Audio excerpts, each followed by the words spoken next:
The experience that I wanted to share with you came very early in my commission career. My assignment out of the academy was to the Coast Guard cutter Absecon as a deck watch officer. And so off I went. One of our earliest patrols in February of 1965 was Ocean Station Bravo. And as you can imagine, Ocean Station Bravo in the winter months is not a enormously pleasant place to be. We were in the middle of the classic plow into it for as long as it takes to get to one end of the Ocean Station assignment, and then turn around and ride the waves all the way back to the other end, turn around and do it again, and turn around and do it again. So we were on the upbound into the seas, and I'm talking about 35 to 40 foot seas.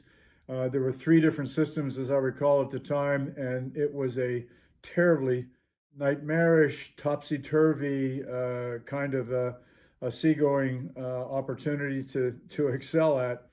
And as you can imagine, the critical time for those kind of operations is the turn. When you're plowing into those 40-foot seas and have to make the turn 180 degrees to go back the other way. So I was on the mid-watch, and on one occasion, Captain Jack Forrester was in the CO's chair on the bridge, had been there literally for 3 or 4 days, which is leadership experience number 1.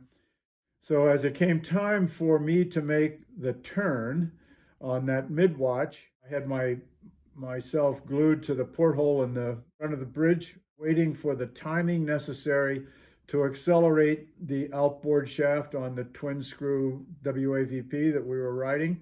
I tried to time the seaway perfectly, gave the rudder command, reached my hand back on the engine order annunciator to accelerate the outboard shaft and help us push through the turn, when in the dark of the bridge, after being on that bridge for about 4 days, Jack Forrester's hand came down on the top of mine, picked it up, and put it over on the correct engine order annunciator.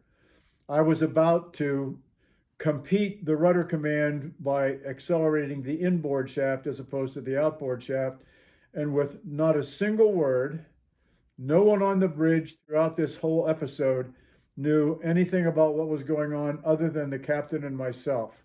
He picked up my hand, put it over on the correct engine order telegraph, and gave me a little nudge with it to accelerate that correct outboard engine and push us through this very, very difficult and dangerous turn in those 40 or 45 foot seas. So for me that day, I learned an awful lot about leadership. I learned about the responsibilities of command for the safety and well-being of the ship and the crew on board.